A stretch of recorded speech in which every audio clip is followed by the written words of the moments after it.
Welcome to this DVD Extra type episode, number 72. Here is my conversation with Van Ling, the guest on episode 71, talking about his time at the fabled Band from the Ranch Entertainment. I hope you enjoyed this little extra bonus episode, and for once, I won't be back at the end for a bit more jabbering on. Have a good day.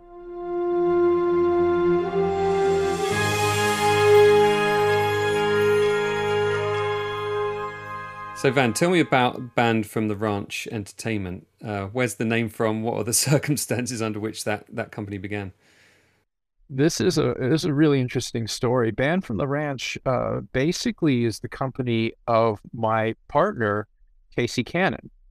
And it's not only tied up to ILM, but it's also tied into me through my relationship with ILM, which was initially obviously as a fan, but primarily the fact that I was working at James Cameron's company, Lightstorm Entertainment, during this period. And sometime around 1990, the name Band from the Ranch came up because of an incident that actually happened at Skywalker Ranch, George Lucas's ranch, which I'm sure you've covered in other things in talking with the culprits, Spaz Williams for one, and Mark DePay for the other. Mark DePay was a friend of Casey's. Mark DePay introduced me to Casey Cannon over the 1990 Christmas season because we were in the middle of shooting Terminator 2, and I had gone up to visit relatives in the Bay Area, and Mark invited me over to ILM to actually go and see him and check out what was going on. And Casey knew Mark because she used to work in the computer graphics division at ILM. She worked in the pit, so she was good friends with both Mark and Spaz. Mm-hmm. And if I remember correctly, this incident had already happened, the Band from the Ranch incident, where they trespassed onto George's office at the ranch and were subsequently unable to be fired because they were key creatives on Terminator 2. So they ended up being banned from attending any of the events or parties or picnics or anything on the Skywalker Ranch for a year. Wow. I never found this out until years later because, of course, this was something that was not generally put out there. So I met Casey at ILM over Christmas, and we kind of hit it off, but didn't really start hanging out because she was up north and I was down south for a couple of for like at least a year or two. So we ended up being introduced by Mark DePay, and she asked me to work on a concert video she was working on at the time, because she had also had ties with Sony Music and some of the other music things, because she was into the music scene a bit. What was interesting was she was at the famous Band from the Ranch incident, Right. and had left before they had done the trespassing. But when she heard about what happened to them, she thought it was so funny to be banned from the ranch that she said, if I ever start a company, I'm going to call it Band for the Ranch. and that's exactly what she did. She came down to Los Angeles, she moved down, and we started working together. And she actually produced the Terminator 2 Special Edition Laserdisc for me. And so she would hang around the Lightstorm office and work with us and do various things. So that's kind of how that process started. And we were reaching this point in 1991, 92, where the industry was changing. And I had been at Lightstorm for around 7 or 8 years at this point, working on several Jim's movies. And the thing about it is it's a fantastic experience, but he only does one every 3 or 4 years because they're so big. And we were watching the visual effects industry change and morph pardon the expression, overnight in terms of how things could be done and what can be done. And this is the big thing. I was so fortunate because of Jim to be able to basically be on the ground floor of the rise of computer graphics and what they could do for the visual effects industry. And that was an amazing process. I had served on the AFI Apple committee in town to try to figure out the use of, promote the use of computer graphics and computers in general in the film industry, as kind of representative through, Jim's company and a number of things. So I really was seeing how things could be done and how in editing it took off, of course, with the Avid and the Lightworks and so on. And so it was very interesting to me. And obviously it would be fantastic to keep working with Jim, but things were changing and growing, and he was only doing a film every 3 years. And I had a meeting with him and talked to him about it. And he said to me, he gave me some advice. He said, if you want to get more into visual effects, you should, maybe think about taking up residence over at Digital Domain, which, his company that he had, started with Stan Winston and Scott Ross. And I knew all the players and everything. And he said, you start trying to work on doing visual effects or computer graphics, instead of, just working as my, head of production here. And the other option is if you want to get into directing, which I would completely understand, you need to get more on-set experience. You need to be on more sets. And I'm really, not on sets, very often when since I'm working on my own projects, and those only happen every few years. And so I kind of took his advice and combined the best of both worlds. And I found a niche where I could do computer graphics work on set. And that was partially through Casey as well. And she, started Band from the Ranch Entertainment. And the first things we were doing was computer graphics design and creation for use on set, for on-set playback. So the first film that she worked on in this capacity was doing graphics and stuff in Michael Kuda's department for Star Trek Generations. Mm-hmm. And I did some design work and stuff as well. And that seemed to be an interesting way to go. So we next got on a movie called Congo, which was Frank Marshall's, adaptation of the Michael Crichton novel. And so we were working with Kennedy Marshall, and they wanted to do real computer graphics on the screen as opposed to what the traditional method of showing computer screens in movies at that point was to use televisions and just, playback canned graphics that were created. And that works only to a certain point because, of course, it's only a low television resolution, which here in the States is 720 by 480. And computers are, of course, at least double that resolution. And they wanted to do it right. And since Kennedy Marshall had just done Jurassic Park with Spielberg, and they had a product placement deal with Silicon Graphics, which was the company that made pretty much all the graphics computer workstations and systems that were used to do all of the computer graphics, the heavy-duty computer graphics in the industry, from Abyss and Terminator 2 and Jurassic and so on. They decided they wanted to do that same kind of product placement, but this time, instead of just running the Unix operating system on the screens, as they famously did in Jurassic Park, they wanted custom graphics created for, monitoring screens and all sorts of things to kind of reflect the way that things are going in the real world. And so they hired us to do all the graphic screens. One of the guys who worked with them and Silicon Graphics on Jurassic Park, Mike Backus, whom I had known from earlier. We had done a few things back in the Abyss days. Brought us on, suggested us, and Kathy and Frank said, great. And so we ended up working on Congo.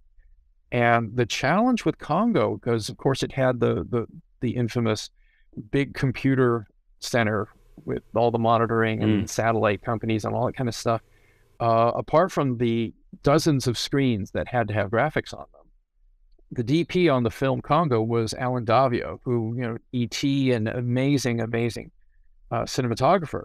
But he had a very specific idea of how to shoot computer monitors, because he would say, I don't want to have to relight and change the color temperature of my entire scene just to accommodate the fact that the computer monitors always come out blue because of the color temperatures of the monitors. I want to be able to shoot normally and light the people the way I would normally light the people, and just have the computer screens match up to the rest of the scene as opposed to the other way around. And so we had to figure out a way to get the computer screens to actually come in really, really orange so that they could match up. And that was a big technical issue, because computer monitors, they never really looked at that kind of thing. And so all the monitors come out very, very blue, because that's the way you get the brightest image. And so everything had a blue cast to it. And we had to figure out a way to work with the folks at Silicon Graphics to come up with a method of being able to control the color temperature of the screens. And so there's a lot of testing, and we had to have special little utilities written and all sorts of things to be able to do this. But it was great because we were able to work very, very closely with the folks at Silicon Graphics. And to that end, we ended up doing 4 or 5 films with Silicon Graphics as the vendor that they wanted. If they were going to be product placed in a show where they wanted to see graphics on the screen, we had this thing where they would always suggest and recommend us, because we're the ones who knew how to make their screens look good. And quite difficult, I would imagine, that challenge of kind of not only having to deal with the requirements of the DOP, but also making something that's interesting, visually interesting on a screen, that doesn't kind of take people out of the picture, because that often happens, doesn't it, in a movie when they've got the simple playback method where you think, well, they're clearly not interacting with that, and that's not what a computer looks like, and why is it making all these noises and things that are added on in post-production? So quite a challenge to kind of come up with a user interface and a design that isn't out of place. It is really a challenge, because obviously, you're trying to do more than just put pretty moving things on a screen if you're trying to help the story. And one of the things I learned, through my career was it all comes down to story. You either have to be telling the story or at least not distracting from the story. And so it became really important for me as a graphic designer in that capacity to really go through the script and try to figure out what it is, and more importantly, find out what it would be like for real. And kind of maybe make it a little more sexy to look at, while still, being logical, as opposed to just a bunch of stuff moving around. And so, coming from a research interest in research background and science stuff, I loved diving into each of those shows. The shows that we had worked on in this capacity were Congo, Twister, The Relic, Dante's Peak. And so it was fantastic for me, because on Twister, I was able to go to the National Severe Storms Laboratory and see what their graphics were. And more importantly, ask them, okay, if you had the ability, what would you really want to be able to see on these screens? Because a lot of cases, the computing power wasn't that great. And so they had to, okay, we have one program that just looks at precipitation, and one that just looks at, wind speed and wind direction and so on. And so I would kind of get a wish list from the meteorologists on that show or the volcanologists on the next show, and try to figure out, okay, what would your dream screen be? And then have to balance that with what will the audience understand. And so it was a really fun time for us at Band from the Ranch. And it wasn't just a matter of creating the graphics, because they wanted us to do the playback on set. And Uh, for Congo, it was mostly on a soundstage. So, setting up a lot of computers, making it look like, here's a communications company that has all sorts of different tech things going on. It wasn't really about that. We had to do a couple of video playback kind of things that were done through the computer, which was a challenge in itself because SGI prides itself on its high resolution, which means they don't blow things up. And so they could not fill a screen with a video image without special software, because their whole thing was, we do really high resolution, and video, if we're going to show video, we're going to show it at its native resolution, which means it's only a quarter of the screen. Mm-hmm. It was some interesting kind of backward challenges that we were needing to do. And then when we got to Twister, what was fascinating about Twister is that we shot on location, and they wanted computers, the infamous SGI laptop we created, because the product placement deal said all computers need to be SGI computers. But you've got two different teams, one that's supposed to be super high tech and one that is like really, homegrown. And so it was like, okay, how are we going to do this so that SGI gets their product placement, but it doesn't look ridiculous that the low budget team has SGIs. So we had to actually design laptops, because they actually didn't have laptops. And the high-end ones had SGI logos on them. And the low-end ones were kind of generic cases, but they were all run with SGI computers. So, we had to not only do the creative stuff, we had to get into the technical and work with the fantastic people at SGI at the time to try to come up with solutions to all of this. And they were all into it. So we would have to take these computers then, and if you saw Twister, you'll know how much rain, hail, hot sun, wind, everything that you can imagine. And they basically said, oh, well, you're going to have to put your computers through those. Because the way the laptops work, because they weren't real laptops, they were basically called SGI Indie Corona flat screens that were designed to be able to put on an overhead projector. We built those with a backlight and made it look like with a fake keyboard that they were laptops, but they had to have a 90-foot SCSI cable running from the back of them off the set, which became particularly challenging when you are either in the middle of a hailstorm out on top of a hill, or you're in a car.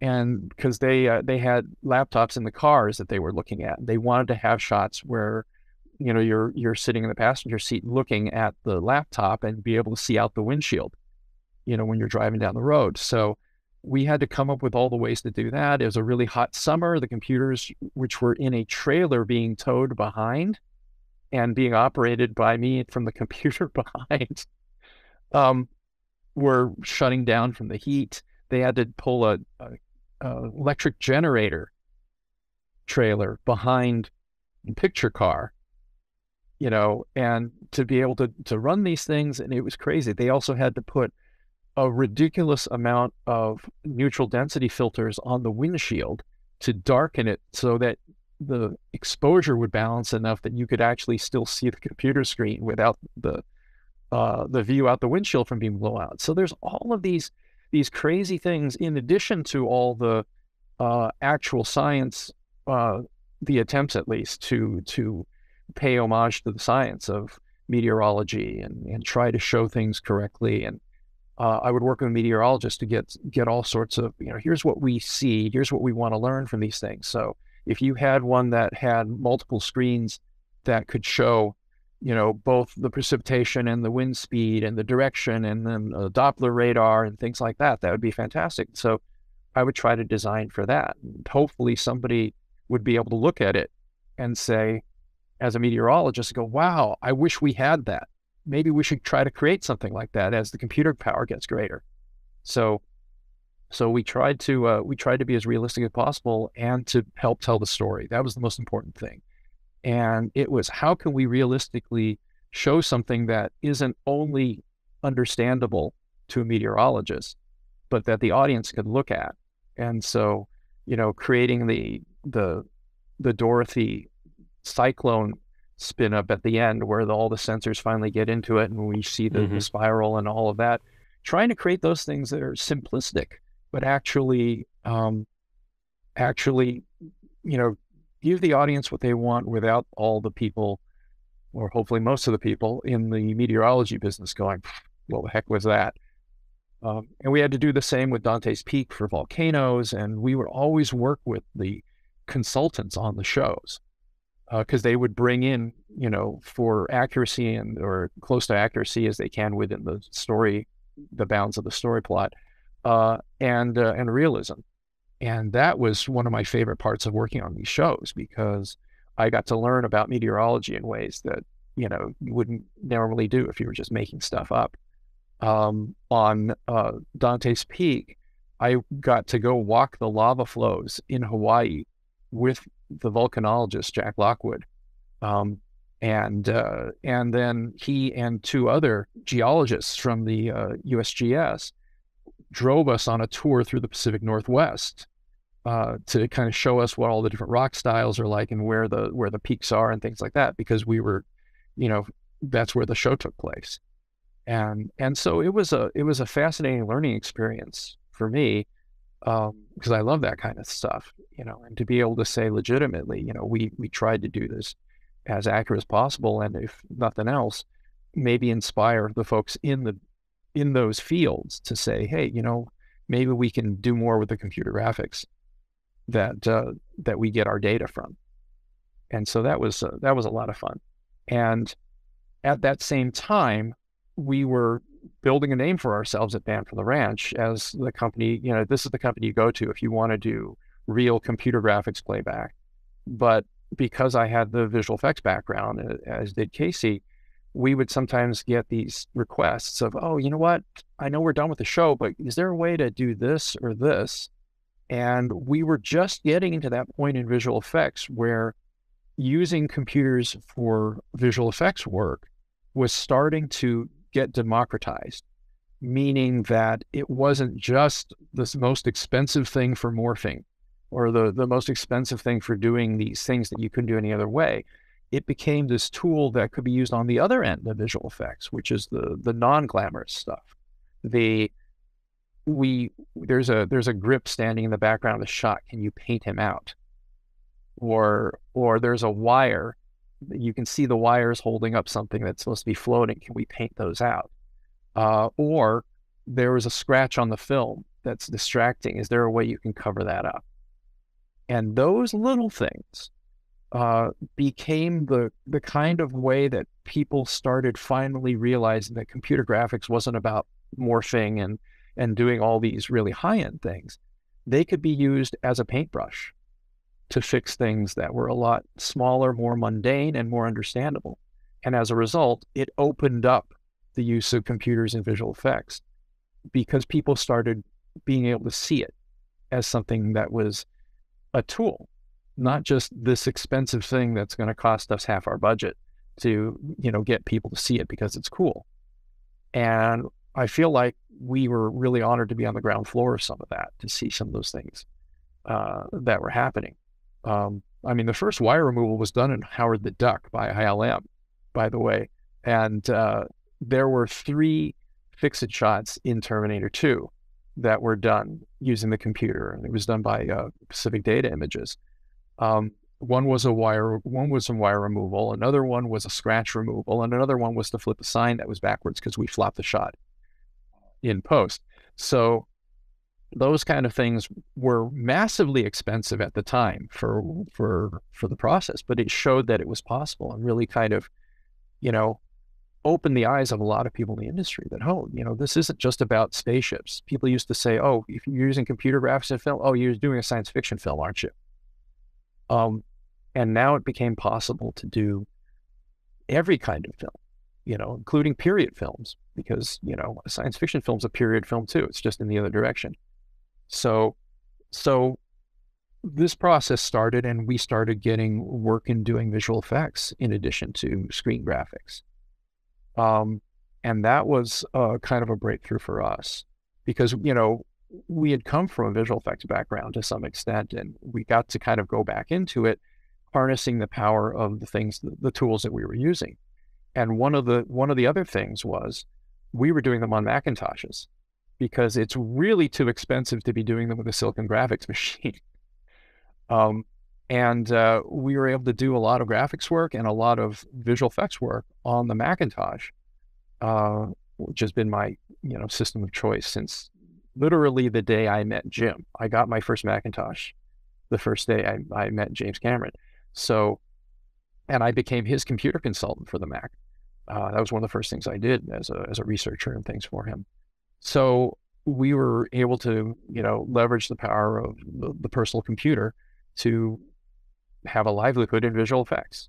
And it was a really interesting period because we get all sorts of films, a lot of big films, but a lot of small films as well, to do things. And we ended up doing the next really big picture we did was Starship Troopers, and they had asked us to do the screen graphics for it, but then we also ended up doing at least a dozen or more visual effects shots to help the fact that they had so many visual effects that they had half a dozen houses, big houses working on it, from ILM to Boss to Sony, and there was some smaller work for us as well. So most of it to do with the FedNet, because we had designed and created all the FedNet graphics for the Would You Like to Know More and all of that.